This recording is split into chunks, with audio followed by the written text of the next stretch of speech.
buenas. Hoy os vamos a hablar del hacking ético, aunque muchos de vosotros probablemente hayáis escuchado algo de esto. Pero nosotros queremos hacer un enfoque más profundo sobre este tema, ya que el tema que vamos a tratar es una herramienta de prevención de ataques. Estos son los puntos que vamos a tratar durante nuestra exposición. Y os voy a definir primero unas cuantas cosas básicas. El nombre hacker es un neologismo utilizado para referirse a un experto en varias o algunas ramas técnicas relacionadas con las tecnologías de la información y las telecomunicaciones, programación, redes, sistemas operativos, etc. Cracker, un criminal hacker. Un cracker es alguien que viola la seguridad de un sistema informático de forma similar o como lo haría un hacker. Solo que a diferencia de este último, el cracker realiza la intrusión con fines de beneficio personal o hacer daño a su objetivo. Hacker ético. Profesionales de la seguridad que aplican sus conocimientos de hacking con fines defensivos y legales. Ya sabiendo esto, nos adentraremos en lo que realmente nos interesa, los hackers y el hacking ético. Comenzaremos con la pregunta, ¿qué es un hacker? Algo que nos parece importante ya que ha habido y hay alguna controversia con este concepto. ¿Qué es un hacker? Un hacker es un experto y apasionado en una determinada área técnica y su propósito es aprovechar esos conocimientos con fines benignos o malignos. Un hacker en el ámbito de la informática es una persona apasionada, curiosa, dedicada, libre, comprometida con el aprendizaje y enormes deseos de mejorar sus habilidades y conocimientos. En muchos casos, no solamente en el área de la informática, el espíritu de esta cultura se extiende a cualquier área del conocimiento humano donde la creatividad y la curiosidad son importantes. Ahora pasaremos a ver los tipos de hackers. Bueno, aquí había una imagen de tres sombreros, un sombrero blanco, un sombrero negro y un sombrero gris. ¿Qué ha desaparecido? ¿Qué ha desaparecido? Bueno,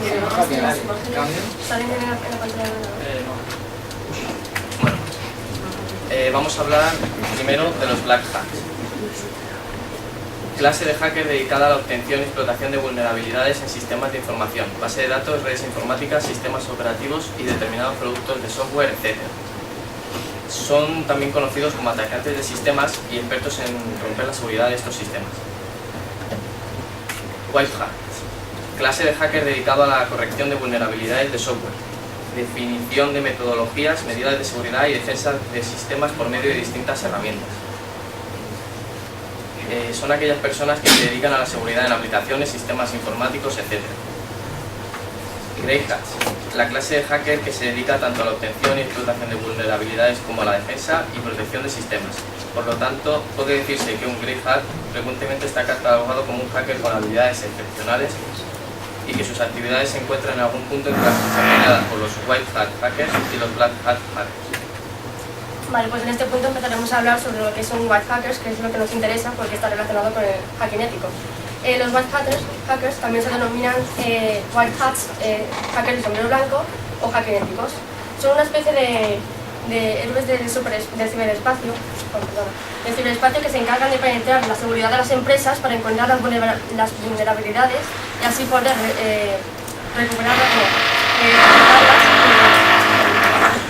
repararlas y prevenirlas. Por lo general se desempeñan como consultores de seguridad y trabajan en alguna compañía de la seguridad informática.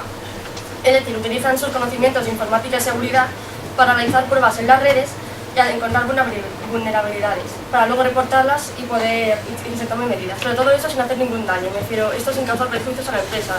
En sí lo que encarga de un white hacker, es de aportar un beneficio a la empresa y que no se introduzcan otros hackers black, que son los malos, para que roben su información o que ataquen sus sistemas. Luego, si nos interesa saber de dónde proviene el nombre de white hat, que es el hacker de sombrero blanco, proviene de la identificación de los héroes en las antiguas películas del viejo oeste, porque los que pertenecían al bando de los buenos utilizaban un sombrero blanco, mientras que los que eran los villanos utilizaban prendas de color negro. El white hat, el hacking ético, es una ética surgida y aplicada para las comunicaciones virtuales y las cibercomunicaciones, aunque no exclusivamente, también se pueden incluir en otros aspectos más amplios, pero generalmente en estos dos tipos. El hacking ético por lo tanto, es una herramienta de prevención y protección de datos. Lo que se pretende es estar constantemente un paso por delante de aquellos que nos intentan agredir, haciendo pruebas de ataques propios con la ayuda de expertos informáticos, que suelen estar con la mentalidad delictiva de los piratas informáticos y las diferentes tácticas de ataque digital. Y bueno, como ya sabemos quiénes son los hackers éticos, vamos a ver cómo actúan, que es el proceso que utilizan. Entonces hablaremos de los pentests. Se trata de una serie de técnicas utilizadas para evaluar la seguridad de las redes de sistemas de computación y aplicaciones involucradas en los mismos. Es como una guía de movimientos y de acciones que un hacker tiene que comprobar para saber si hay algunas intromisiones o intrusiones de los hackers de los sistemas. Requiere un conocimiento sólido y profundo de las tecnologías involucradas y aplicaciones y servicios, y también un amplio conocimiento del comportamiento de los sistemas que se están estudiando. Mediante el pentest, el Black, White y el Ethical Hacker puede descubrir vulnerabilidades en el sistema estudiado y usarlas para obtener acceso al mismo. Por lo tanto, es fundamental en el objetivo que quiere el hacker, ¿no? Pero el pentest es fundamental y es el camino que todo sigue para poder realizar estos procesos y encontrar las vulnerabilidades. Y se identifica principalmente del análisis de vulnerabilidades, porque el white hacker al encontrar estos puntos débiles no los utiliza para intrometerse en el sistema, sino para advertir a la empresa y decir: tenéis estos problemas, hay que solucionarlos. Yo he podido entrar para que otros hackers que quieran hacer un perjuicio no lo hagan. Y bueno, sabiendo que las fases de un pentest, bueno, esas son las pruebas. Es la que veo imágenes y no aparecen ahora. Las pruebas de un pentest son, bueno, la primera es que es la penetración del test externo, que consiste en entrar de forma remota en los equipos de organización, y posicionarse como administración del sistema. Se realiza fuera del firewall y consiste en penetrar en la zona desmilitarizada para luego acceder al interior, a la red interna. Bueno, comprende un elevado número de pruebas, como son pruebas de usuarios y la fuerza de sus passwords, detección de conexiones externas y rangos de direcciones, análisis de seguridad, conexiones con proveedores, etc. Son muchas pruebas. Y luego está la segunda fase, que es la presentación del test interno, que trata de demostrar cuál es el nivel de seguridad de seguridad interno. Trata de establecer qué puede hacer un atacante interno y hasta dónde será capaz de penetrar siendo un usuario de privilegios bajos. Entonces, trata de otras numerosas pruebas como análisis de protocolos internos y sus vulnerabilidades, autenticación de usuarios, verificación de permisos y recursos compartidos, y etc. Tiene bastantes procesos que siguen y todos siguen un mismo orden. Y así es como van entrando en el sistema poco a poco. Y bueno, ya sabemos cómo actúa un hacker, ahora vamos a explicar en qué se enfrenta y qué debe proteger, de qué debe proteger a los sistemas que está estudiando. Y hablaremos de los ciberataques.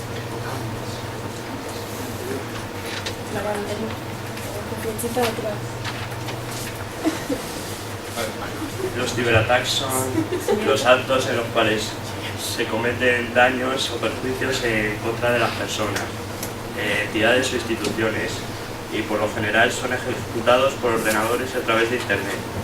Puede estar dirigido a los equipos y sistemas de computación que se encuentran operando en la red a nivel mundial, o orientados hacia la información o datos que son almacenados. Al dirigirse a los equipos y sistemas, pueden buscar la anulación de un servicio en forma temporal o permanente, introduciendo elementos extraños en dichos sistemas que dificulten la operación normal. Los ataques contra los datos pueden ser desde el robo de los mismos o con propósitos militares o comerciales. Una página interesante en la que las personas pueden ver los ciberataques que se producen a tiempo real es esta. Yo también un enlace. Ahora voy a hablar sobre las importancias del hacking ético, que se pueden obtener varias ideas sobre la importancia. Aportan un servicio a la ciudadanía ya que protegen la información personal, como las cuentas bancarias, datos empresariales, que es esencial para las empresas. Sus sistemas o aplicaciones, por muy bien o mal protegidos que estén, pueden ser objetos de un pentest, con o sin su consentimiento, en cualquier momento. Hoy en día, la información es uno de los activos más importantes de una empresa, desde transacciones bancarias hasta bases de datos. Muchos de estos activos se manejan por sistemas computarizados. Un mal uso de estos sistemas junto a empleados que no están capacitados, son un punto débil en las empresas y un punto a favor no solamente a los curiosos, sino también para la competencia. Lo que se hace es tratar de prevenir y buscar vulnerabilidades con el fin de tomar la medida adecuada antes de que suceda un incidente. Teniendo en cuenta que la tecnología es dinámica y completamente cambiante, un análisis necesita ser reforzado después de un periodo de 12 meses. Si se hacen cambios, aunque sean mínimos, o si a nivel de software, hardware o infraestructura tecnológica, o incluso si se llega a cambiar de personal, es necesario que como medida preventiva se realicen nuevamente las pruebas, los pentests, con el fin de garantizar la máxima seguridad para la empresa. La ingeniera Jacqueline Tangari, gerente de SSE, dice que es necesario que nos comprometamos con la protección de la información a nivel empresarial. Por esta razón, las empresas pequeñas, medianas y grandes manejan un sistema de información por medio de Internet y toda clase de dispositivos electrónicos. Deberían hacer un análisis de vulnerabilidad una vez al año. Por lo que, en conclusión, un hacker ético trabaja en encontrar estas vulnerabilidades para que no sean explotadas por otros hackers y adelantarse e identificarlas ante los criminales. Teniendo en cuenta de la importancia, podemos obtener los grandes beneficios que aporta su práctica. El conocimiento del grado de vulnerabilidad de los sistemas de la información, que es imprescindible para aplicar las medidas correctoras. Reducción de aquellos riesgos que, en caso de materializarse, las amenazas que le originan pueden representar pérdidas ingentes de capital, bien por facturación fallida, por reposición de los daños causados o por pérdida de oportunidad de negocio, reclamación de clientes, acciones legales, etc. Produce un ahorro de tiempo y dinero al afrontar y corregir situaciones nefastas antes de que ocurran y nos obligan a resolverlas con prisas de cualquier precio. Mejora de la imagen y revalorización de la confianza de la empresa, de los accionistas, inversores, proveedores y clientes al mostrarles que toman medidas diarias para garantizar la continuidad del negocio. Terminando con estos puntos, planteamos la siguiente cuestión. ¿Por qué deberíamos estudiar hacking ético? Para responder a estas preguntas debemos tener en cuenta que los hackers pueden tener intereses de diferentes tipos: económicos, de prestigio, reputación, interés de conocimiento y estudio de la seguridad informática. La última finalidad es la más relacionada con el hacking ético y se utiliza incluso para conseguir un trabajo, además de ser una de las mejores formas de reclutamiento. Por lo tanto, es útil para los profesionales como para las empresas. Se puede sacar por conclusión que las personas que realmente quieran estudiar esta modalidad de hacking tienen como principal argumento su motivación por conocer más profundamente la seguridad informática. También se puede garantizar un puesto de trabajo asequible, puesto que la mayoría de las empresas deberían contratar y solicitar este servicio. Podemos decir que se debería estudiar por las mismas razones por las que es importante. Es decir, se necesitan personas cualificadas para mantener la seguridad de los sistemas y nuestra propia seguridad. Esa es la principal razón por la que se debería estudiarse. No obstante, a pesar de todos los beneficios, los hackers éticos continúan encontrándose con barreras que les impiden actuar. ¿A qué se enfrentan? El principal problema con que se encuentra un hacker ético es, aunque todos los hackers, independientemente de su clasificación, posiblemente los presentan, posiblemente sea la ley y por lo tanto el castigo que recibirían si la incumpliesen. La mayoría de los hackers éticos que trabajan por su cuenta se ven en serios apuros por informar a organizadores para los que no trabajan de fallos en sus sistemas de seguridad, ya que la ley española apena las intrusiones sin autorización, aunque se hagan con buenas intenciones. Otros ayudan a la fuerza de seguridad del Estado en su lucha contra el cibercrimen. El acceso no autorizado es intromisión y punto, firma el abogado Ángel Vallejo. El artículo 197,3, también llamado Ley del Hacking, no menciona la palabra hacker, pero sí sus actividades. Las directivas de la Unión Europea prohíben la entrada en los sistemas de autorización, ni siquiera para comprobar la seguridad. Acceder a un sistema informático es delito, sin importar la finalidad, por lo que incluye como delito al hacking ético, así que se podría decir que porque se ha encargado el soporte de esta comunidad. Las vulnerabilidades descubiertas por los hackers éticos podrían ser encontradas y explotadas por personas con fines fraudulentos, y ningún problema debería resolverse dos veces. Para terminar, hablaremos sobre cómo han evolucionado los hackers desde los inicios de la Segunda Guerra Mundial hasta la actualidad.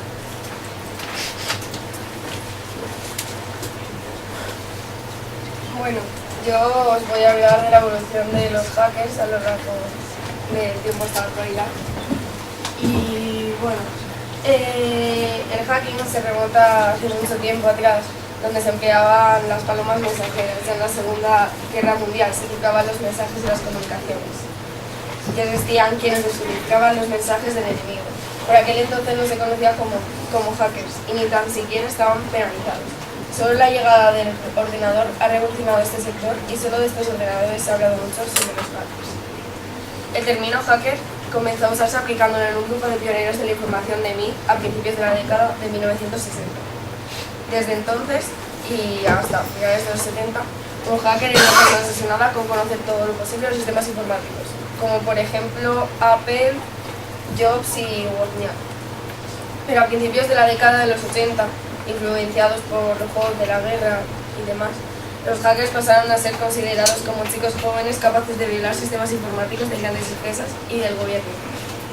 Tanto es así que durante 1997, las incursiones de los piratas informáticos ocasionaron pérdidas totales de 137 millones de dólares este mismo año. Bueno, no me voy a enrollar mucho porque no me queda tiempo y deciros que ahora mismo en la actualidad, más bien con la con la internet y todo esto, prácticamente cualquiera puede ser un hacker. El mejor ejemplo de esto son son niños que con esas edades han conseguido demostrarse que son hackers. Rubén Paul está nombrado hacker ético y CEO de una empresa de ciberseguridad, capaz de robar todos los datos del móvil Android, contactos, registro de llamadas y mensajes en apenas 15 minutos. Betsy Davis hackea una red wifi pública en menos de 12 minutos. Y Christopher von Hassel, con solo 5 años, encontró un fallo de seguridad en Xbox Live. Bueno, y luego os voy a resumir un poco sobre dos personas muy importantes, que los mayores reconocidos de hacking ético desde nuestro punto de vista. Wozniak, que se dice que comenzó su carrera como hacker de sistemas para conseguir cualquier llamada telefónica gratis, incluso se dice que llamó al Papa. Y más tarde fundó Apple con Steve Jobs y sacó el primer Apple I y Apple II. Vale, y luego, Chema Alonso. Chema Alonso es una de las caras más conocidas de hacking de España. Es el maligno y está considerado el consejero delegado director ejecutivo de la compañía, el máximo responsable de gestión y la dirección administrativa de una compañía, LB Paz, gracias de ciberseguridad telefónica y un autor sobre el blog de seguridad de una red, un informático del lado del mal.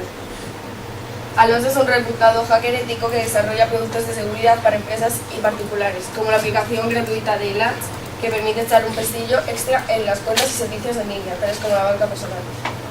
Él textualmente dice: yo digo siempre que los hackers han ayudado a la mejora de la sociedad, reportando a los fabricantes de software y las compañías de los fallos de seguridad que tienen, haciendo que los sistemas sean un poco más seguros cada vez. Bueno, y ahora os voy a hacer una pequeña conclusión de todo el PowerPoint. Y lo primero que sacamos es que la conclusión, más importante, como un grupo hemos desarrollado que el hacker y el cracker son definiciones diferentes. Es decir, ambos poseen vastos conocimientos de informática y electrónica, sin embargo, los segundos utilizan ese talento para desarrollar actividades no saludables y posteriormente para favorecerse a ellos mismos. Luego, la posibilidad de escoger y aprovechar tales conocimientos dependen de la ética de la misma persona. Tú tienes esos conocimientos y puedes decidir hacer el bien como el hacking ético o hacer el mal como los crackers. 3. Existe una gran confusión de parte de la sociedad en cuanto a definiciones se refiere. Y esto sucede por la influencia de los medios de comunicación que se empecinan en plantear el concepto de hacker con el mismo de pirata informático, cracker. Y luego, existen infinidad de historias de hackers y crackers que demuestran que todo sistema decifrado, encriptado o codificado es accesible. Esto se hace posible si encuentran los programas, información y conocimientos especializados. Y luego, lo que también suele llamar más la atención es que los mayores los hackers pueden ser, como ya he dicho, de menores de edad. Luego, vale, estos son la metodología con la que se encuentran los hackers en lo siguiente. Primero el rastreo, después la exploración, obtienen el acceso, realizan el robo y eliminan el rastro y crean puertas traseras o backdoors para poder introducirse de nuevo.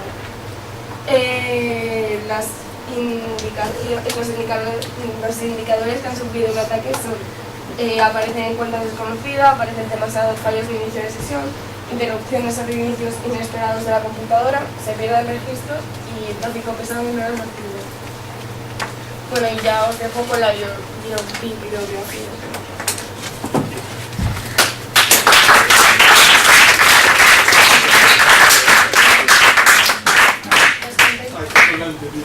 ¿Alguna pregunta? Bueno, yo siempre tengo una pregunta. Si alguien no hace, yo siempre tengo una pregunta. Una cuestión. Habéis estado hablando de hacking ético y ahora os voy a plantear una situación. Yo soy una empresa. Soy una empresa, tengo mi sistema informático y decido contratar a alguien para que realice esa acción de hacking ético. ¿Pensáis que sería beneficioso para mí como empresa el dar publicidad diciendo he contratado a un nombre, Chema Alonso, para que analice mi sistema?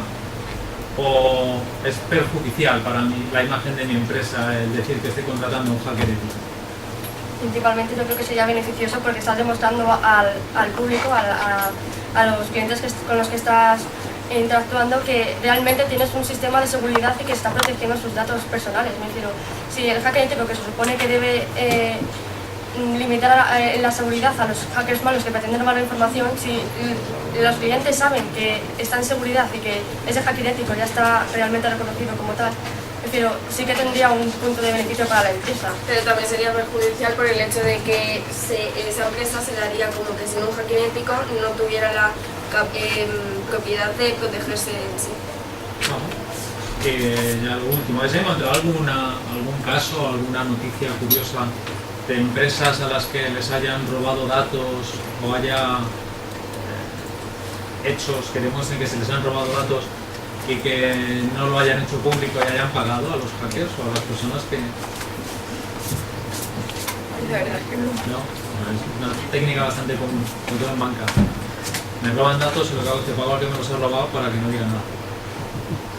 Precisamente por esas cuestiones. Muchas gracias. ¿Alguna pregunta más? Somos Álvaro Cañicero, Luis Navarro y yo, David Jorge, y vamos a hablar sobre las plataformas de videojuegos. Bueno, ¿qué son las plataformas de videojuegos? Pues las plataformas de videojuegos son los aparatos que nos sirven para jugar. Hay 4 tipos: las máquinas arcade, las consolas, PC y consolas portátiles. Las máquinas arcade son aparatos electrónicos para jugar a juegos ya instalados. Son grandes máquinas que normalmente están disponibles en sitios comerciales, por ejemplo en sitios recreativos, en boleras. Luego las consolas son dispositivos electrónicos que ejecutan videojuegos, ya sean en discos compactos, cartuchos o tarjetas de memoria. El PC es una máquina electrónica que permite procesar y acumular datos, y las consolas portátiles son computadoras portátiles que permiten jugar a videojuegos y son caracterizadas por ser fáciles de llevar, por ejemplo los móviles.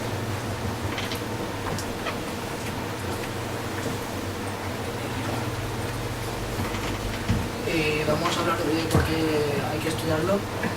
Hay que estudiarlo porque un ejemplo, una empresa quiere desarrollar un videojuego o una consola, en este caso un videojuego, y esa empresa debe tener en cuenta para qué consola o consolas va a vender ese juego, ya que cada consola tiene unas características diferentes y ese juego debe adaptarse a estas. Por ejemplo, imaginemos que una empresa desarrolla un juego, por ejemplo, de coches, y decide que va a sacarlo para las consolas PlayStation 4, Xbox One y Wii U. Pero imaginemos, o sea, pongamos que la estadística dice que la Wii U es la peor consola y la menos vendida. Pues entonces lo más recomendable sería no sacarlo para esa consola, porque si casi nadie va a jugar a esa consola o va a usar ese videojuego, pues vas a gastar una cantidad de dinero en sacar el juego para esa consola para que luego nadie lo use. Entonces, pues lo más sería no sacarlo para esa consola y para las otras consolas.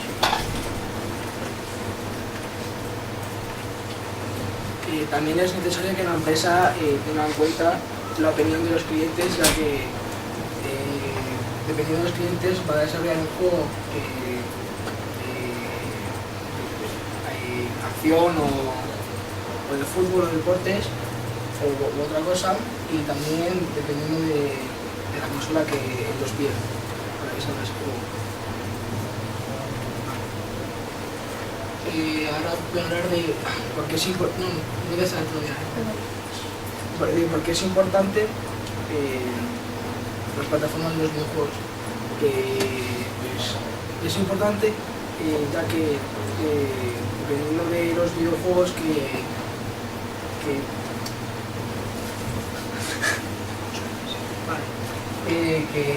la empresa crea un videojuego y ese videojuego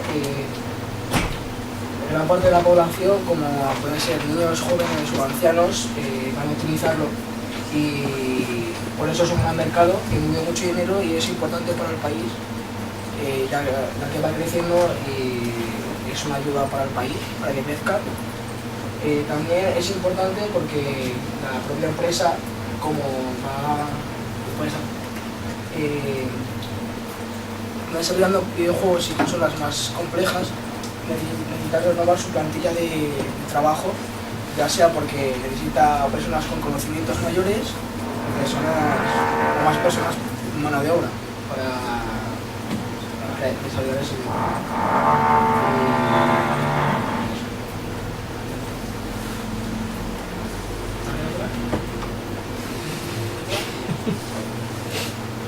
Bueno, ¿qué se ha hecho hasta ahora? Vamos a decir las cosas. En 1967 sale la primera consola, que es la Brown Box, desarrollada por Ralph H. Ball, que era una consola de videojuego que se podía conectar con cualquier televisión normal. Tenía 6 juegos: mesa de ping-pong, tenis, balonmano, voleibol, juegos de persecución y juegos de luchar. En 1972 sale Magnavox Odyssey, lanzada por la primera vivienda de videojuegos, Magnavox, y no contaba con el diseño. En 1975 sale Atari Pong, que fue transformado de juego arcade a consola de sobremesa. Después, Magnavox mejoraron el sistema y sacaron al mercado la Magnavox Odyssey 100 y 200. En 1977, Maya Astroke, que era otra consola, tenía gráficos superiores, pero no duró mucho en el mercado. Después, Atari sacaron la nueva consola 2600 para competir con Magnavox. Y Coleco saca Telstar, que tenía juegos en color. De 1975, Mattel presentó su consola, que era Intellivision, y de 1975 a 1985 se produjo un cambio en la manera de programar videojuegos. Se introdujo el cartucho de videojuego, porque antes venían incorporados en la consola. La primera consola de Sega fue lanzada en 1983, la SG-1000, y ese mismo año también la NES, la Nintendo Entertainment System, fue la consola más vendida. En 1986 al 90, Sega saca Mega Drive Genesis y Nintendo saca Super Nintendo Entertainment System.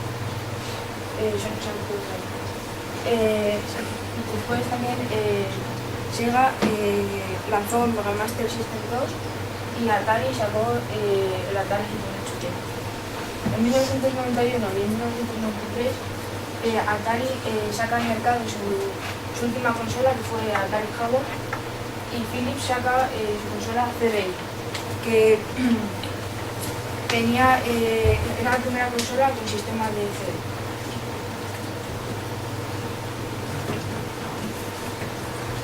Después, en 1994, Sony sacó su primera consola, que fue la PlayStation. Después, en 1995, Nintendo sacó la Virtual Boy para promover la realidad virtual, pero no consiguió demasiada fama. Después, de 1998 a 2004, Sega sacó la Sega Dreamcast, que fue la primera que permitía jugar a través de internet. Después, Sony sacó la PlayStation 2 en el 2000. Después, Microsoft sacó la Xbox en 2001. Y Nintendo sacó la GameCube. De 2005 hasta 2012 salieron la Xbox 360, la PlayStation 3 de Sony y la Wii de Nintendo. Los gráficos habían mejorado, ya que habían pasado de 720 o de 360 hasta 1080p. Fueron eliminados del mercado los Atari, Coleco, NEC y Sega. En 2013 salieron la Xbox One, la PlayStation 4 y la Wii U. Estos últimos años el PC se ha especializado para crear PCs en los que se puede jugar con la misma calidad que una consola. Pero el hecho de que existan ahora los smartphones, que son más accesibles y la mayoría de los juegos son gratis, hace que sean más accesibles los smartphones que los PCs, más famosos. Ahora, los tipos de videojuegos. Los tipos de videojuegos son arcade, aventura, estrategia, juegos de rol, juegos indie, MOBAs, simuladores, los juegos educativos y los juegos de mesa. Los de arcade. Los de arcade son los primeros juegos que salieron, que venían en las máquinas arcade, y trata sobre que el jugador, que normalmente siempre es uno, debe superar obstáculos o plataformas de diferente dificultad. La mayoría de estos juegos tienen unos gráficos 2D. Los de aventura parten de la idea de que tú tienes que conseguir un objetivo y para eso tienes que pasar por un ambiente de peligro y de aventura. También tienes que superar dificultades, resolver enigmas o problemas y derrotar a tus enemigos simplemente para llegar a la meta. Los de estrategia tratan que tienes que reproducir una situación compleja en los que tú tienes que controlar las variables, haciendo que eres tú quien crea el plan para conseguir la meta. Los juegos de rol son juegos en los que el jugador elige a un personaje y juega para poder mejorarlo, conseguir puntos, etc. Los juegos indie. Son un tipo de juego de rol que son casi lo mismo, pero estos no son creados por una compañía, son creados por individuales o compañías independientes. Y los MOBAs son juegos multijugador donde un montón de personas pueden conectarse en línea y luchar en una arena. Los simuladores son reproducciones sofisticadas de aparatos y actividades complejas que pasan en la realidad. La mayoría utiliza la tecnología de la realidad virtual. Los educativos son juegos que ayudan a la enseñanza con el mismo proceso que un videojuego normal. Son normalmente utilizados para niños con problemas mentales. Juegos de mesa son reproducciones de los juegos de mesa tradicionales, solo que convertidos en videojuegos. Para qué sirve nos aplica. Las plataformas de videojuegos sirven para jugar a videojuegos cuando quieras, escuchar música, ver películas en línea o ya descargadas, navegar por internet y descargar y compartir archivos.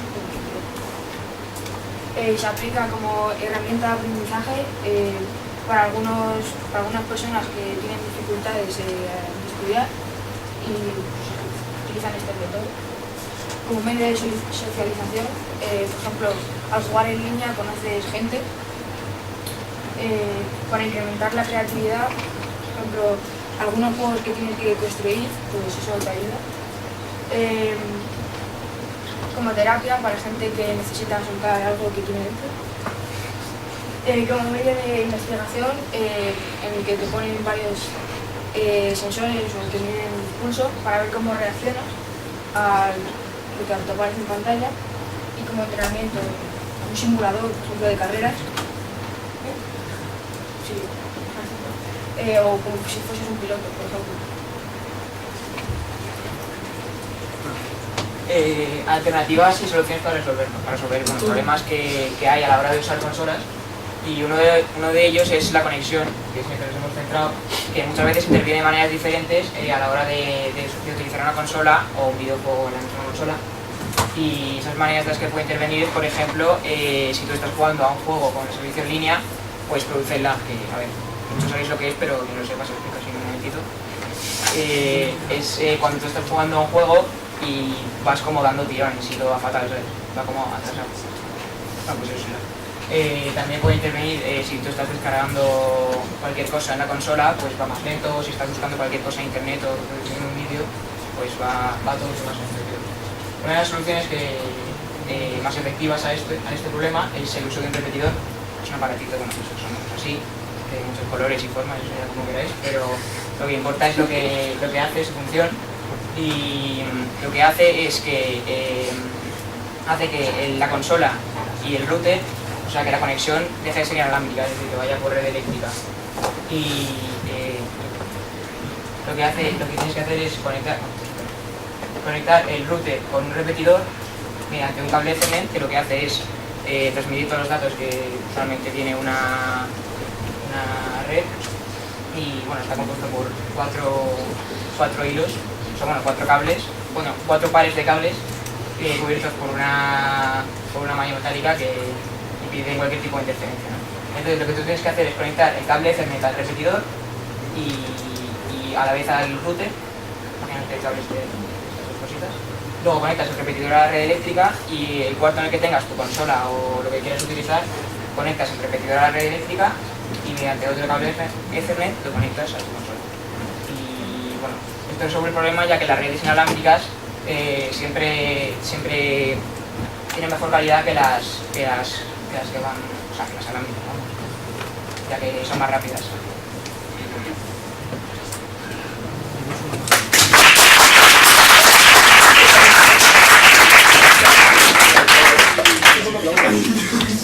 ¿Preguntas? Antes de que soltemos. Venga, rápidamente. ¿Qué opináis respecto a la teoría esta que mucha gente dice de que los videojuegos inculcan la violencia a personas jóvenes o el machismo en algunos videojuegos? Bueno, pues los videojuegos tienen tanto pros como contras, y lo que has dicho tú de que pueden generar violencia o lo que sea, o machismo o cualquier tipo de problema, eso se debe siempre a un uso indebido de la consola, ya sea porque gastas mucho tiempo, ya sea porque gastas mucho tiempo en ella y eso genera adicción. Entonces siempre hay que usarlas de una manera moderada, y pues así no habrá ningún tipo de problema. Y también para eso están las restricciones de edad, pues por ejemplo juegos no recomendados para menores de 3, de 12, de 16, de 18. Lo que habéis dicho del lag, me imagino que corresponderán a algunas siglas, serán siglas. ¿Sabéis lo que significa cada letra o...? Que no son siglas.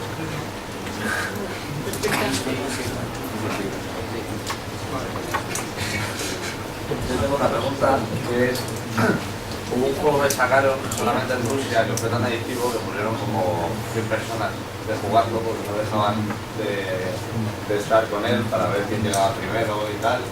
¿Hasta qué punto una empresa puede ser maliciosa, una empresa de videojuegos?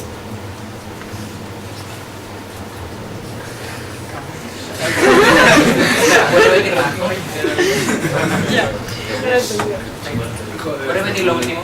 Que ¿hasta qué punto puede ser maliciosa una empresa que haga juegos tan adictivos que lleve a sus extremos? ¿No tenéis opinión? Es una opinión, una reflexión, no hay una Que habéis hecho un trabajo de investigación, Sí, habéis planteado problemas y habéis planteado. que pueden llegar a ser malos, pero aparte de tener contras, también tiene pros.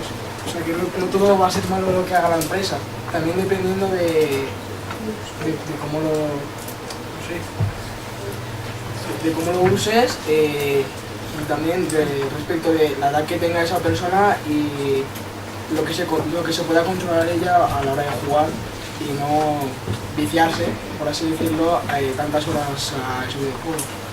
Y no llegaría a tener tanta maldad esa persona.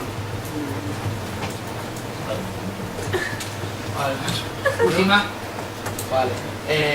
Habéis dicho que las empresas tenían que vender juegos a las plataformas que más fans tuvieran, pero por ejemplo Nintendo, el Pokémon, por ejemplo, el típico juego este, vende muchísimo habiendo salido solo para consolas de una misma empresa. Entonces, ¿por qué, por ejemplo, la gente de Nintendo no vende Pokémon a la Play 4 o a la Xbox One? Nintendo tiene Pokémon en su propia consola, que son Vita, y no vende a otras Ya, empresas. pero ¿por qué si les saldría más beneficioso? O sea, es una duda que tengo yo, que ¿por qué no les rentaría más vender Pokémon a Play 4 o a Xbox One? Porque son diferentes empresas y su idea, y si no la quieren compartir con otro, pues no lo hacen.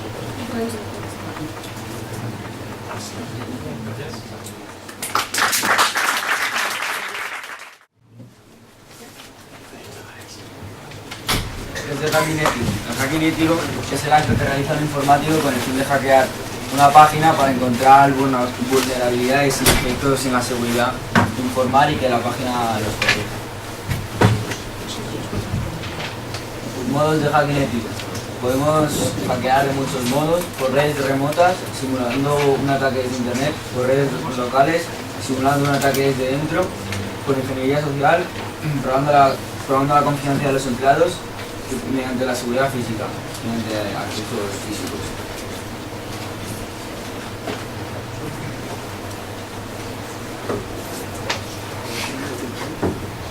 Pasos del hacking ético. Primero, el reconocimiento. Es un paso previo a cualquier ataque para conseguir información sobre el objetivo. Algunas personas, para recopilar información sobre empresas, se sitúan en cafeterías y otros lugares cercanos a la empresa para escuchar información que los trabajadores comentan entre sí. Segundo, el escaneo. Es una fase de preataque en la que se escanea la red con la información de la fase previa. Detecta vulnerabilidades y puntos de entrada.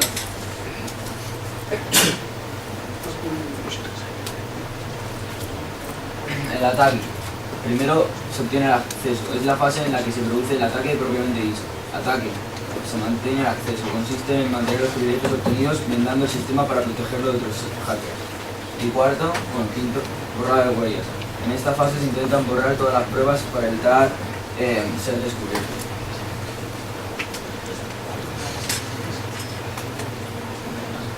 Hay tres tipos de hackers.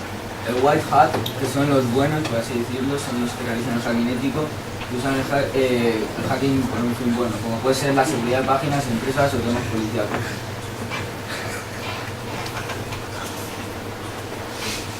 Otros tipos de hackers son los black hats, que son los que se aprovechan de las vulnerabilidades de las páginas para beneficiarse ellos económicamente o estratégicamente. También a los black hats también se les puede denominar los crackers. Los últimos son los grey hats, que son las personas que usan el hacking a veces para defender las páginas, otras veces para atacarlas. Los tres crackers más importantes son Kevin Lee Poulsen, que se convirtió en un famoso hacker, era conocido como Dark Dante, y fue el primer hacker acusado de espionaje por las autoridades de Estados Unidos.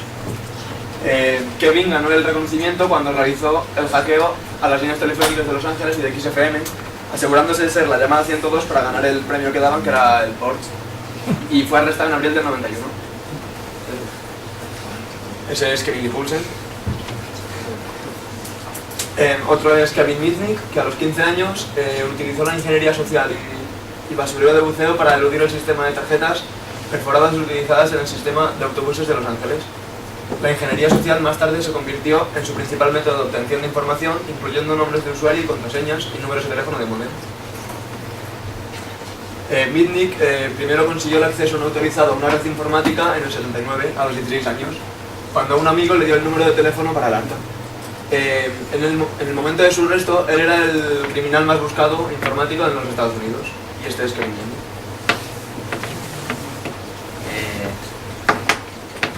Gray McKinnon.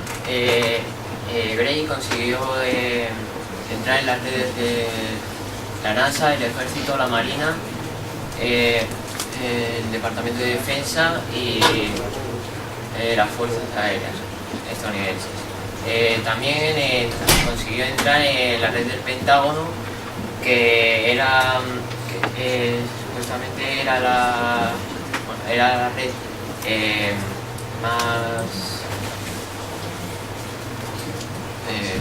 más segura del mundo, que soporta más de 25.000 ataques informáticos al año.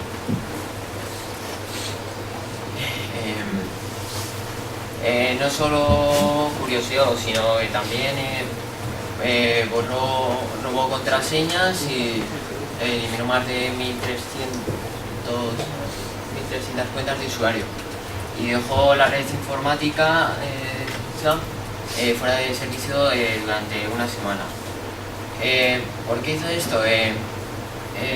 Quería buscar evidencias de ovnis y probar que el gobierno estadounidense posee una tecnología antigravitatoria. Esta tecnología pertenece oculta, ya que el gobierno norteamericano no le interesa que se produzca energía libremente.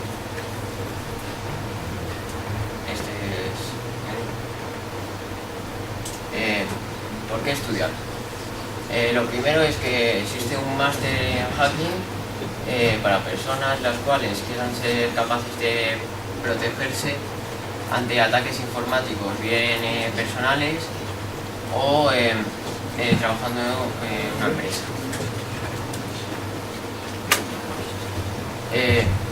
También la podemos estudiar para mejorar la seguridad de las páginas de internet, para usos policíacos, usos de protección de Estado y seguridad nacional. Seguridad de la información en un hack ético. Primero es la confidencialidad, que consiste en privatizar la información para que solo la vean los que tienen una contraseña que permite el acceso a esta información. La autenticidad, que es la identificación y garantía del origen de la información. La integridad se refiere a los cambios autorizados de los datos. Y la disponibilidad es la posibilidad de usar la información libremente. Bueno, ahora vamos a hablar que hay algunas aplicaciones también para hackear, como por ejemplo el Backtrack, que está diseñada para la auditoría de seguridad y está relacionada con la seguridad informática en general. Esta aplicación es una de las más populares que hay y está muy bien aceptada por la comunidad hacker. Luego hay otra aplicación que se llama Blackbuntu, que es un programa como de simulación de hackeo, es un programa de pruebas de penetración diseñado para la formación de estudiantes y profesionales de la seguridad informática. También existe el Backbot, que es un programa diseñado específicamente para las pruebas de intrusión y para tareas de análisis forense. Y la FOCA, que es una herramienta utilizada principalmente para encontrar metadatos e información oculta en los documentos que examinan. Estos documentos pueden estar en páginas web y con esta aplicación, con la FOCA, se pueden descargar y analizar.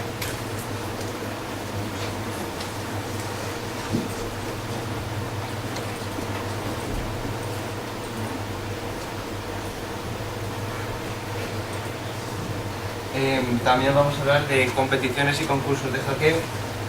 Una muy famosa fue el Hack 21, que ha sido realizada por el 21Tech, que organizó el segundo concurso internacional de hacking ético, se llamaba Hack 21, con el que quería concienciar a las entidades de los riesgos a los que se exponen sin implantar una política y unas medidas de seguridad adecuadas en sus sistemas de información, según informó en un comunicado de la empresa de seguridad telemática avanzada.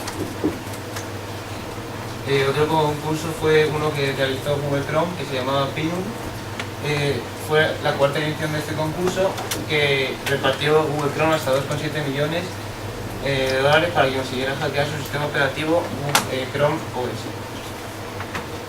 Y el último fue uno realizado por Telegram, que ofreció hasta $200.000 para quien consiguiera hackear su programa, ya que estos sentían que tenían una de las páginas más seguras.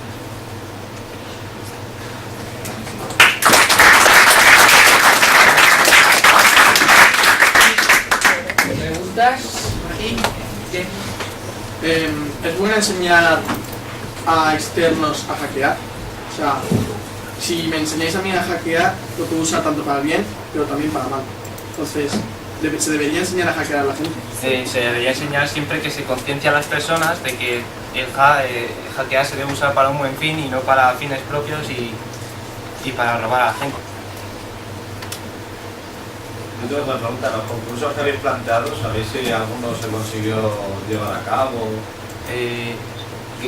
No sé de mucha información, pero creo que ninguno se consiguió, bueno, ninguno se consiguió hacer, en plan, hackear, sí, ninguno se consiguió hackear.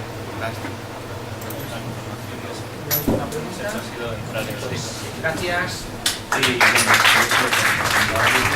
Internet superficial, eso que se puede entrar cualquier persona, y cuanto más abajo vas, más te entras en la libre.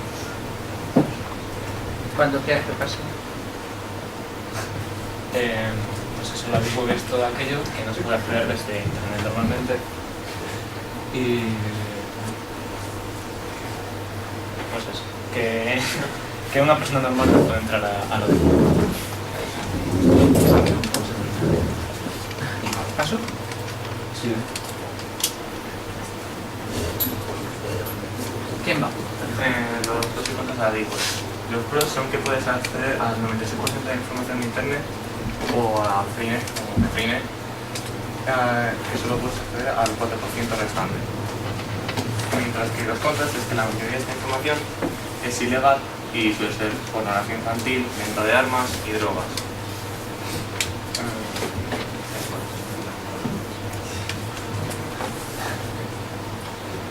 ¿Quién va?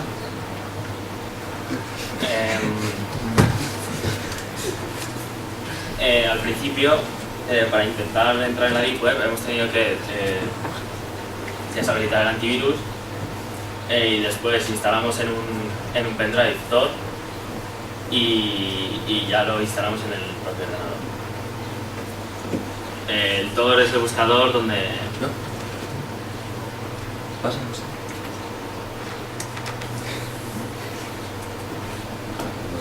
Sí, ¿a quién le toca?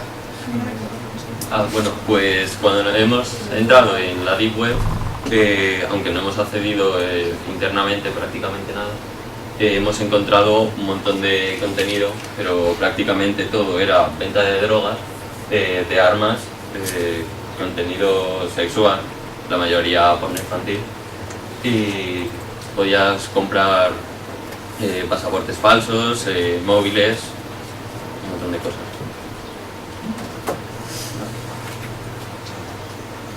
La forma de pago en la Deep Web son los bitcoins, que se pueden comprar en muchas páginas web. Y un bitcoin son 373,16 euros, pero el precio varía. Entonces hay mucha gente que lo que hace es comprar un porcentaje de un bitcoin y luego cuando vuelva a subir el precio de un bitcoin lo vende, entonces va ganando dinero. Y hay mucho mercado con ese tipo de cosas. ¿Ya está? No había... Bueno, pues vuelvo atrás y... A ver, el programa Tor es un programa... ¿No quieres que me tenga nada? Pues... no. Sí, esta, la de cómo hemos entrado. La siguiente, El programa Tor es un navegador con el que puedes entrar en enlaces .onion, con lo que con programas como, o sea, con otros buscadores como Google, Yahoo o cosas así no puedes. También hace que tu dirección IP salte entre diferentes países aleatoriamente, con lo que es más difícil que descubran tu IP.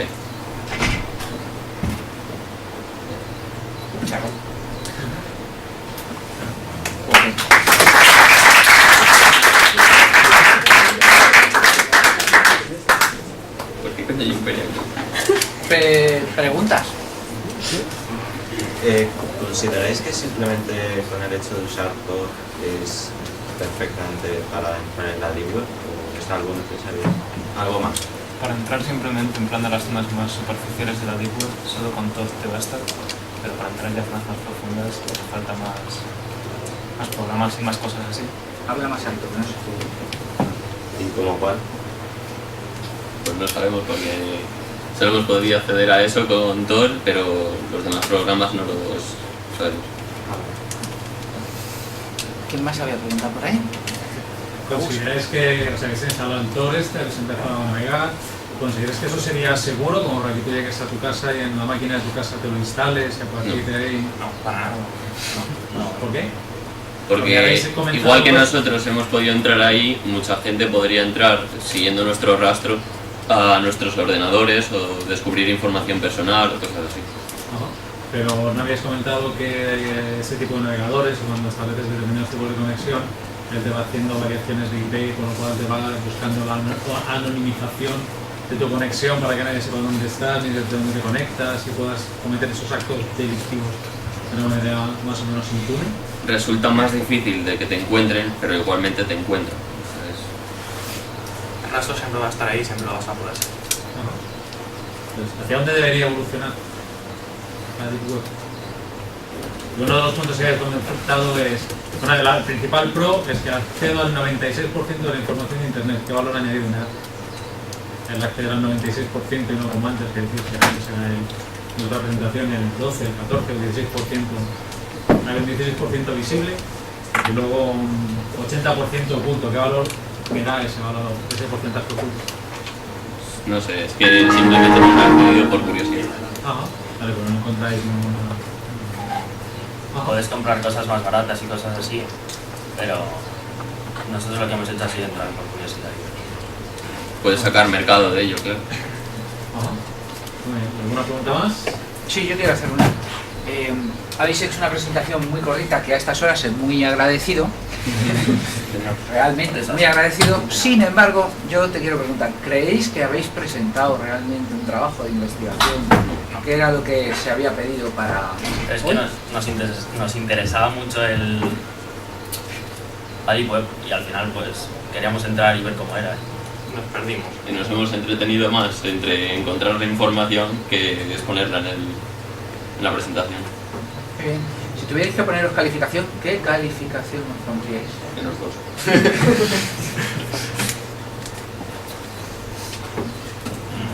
¿Alguna otra pregunta? Sí.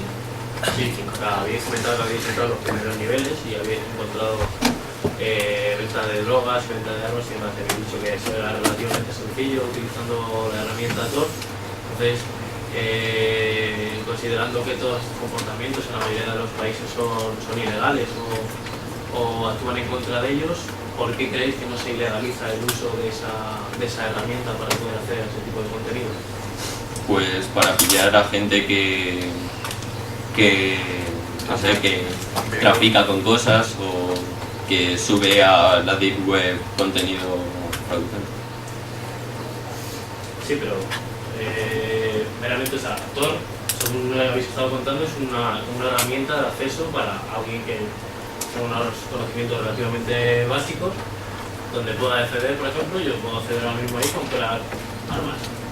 O sea, ¿no creéis que serían las propias organizaciones que actúan en contra de ese tráfico y demás los que legalizarían el uso de esa herramienta y la legalizarían? como mecanismo de lucha contra ese tipo de actitudes. Es que realmente Tor no es ilegal, o sea, no pueden prohibirlo porque Tor no es nada ilegal. Lo que es ilegal es claro.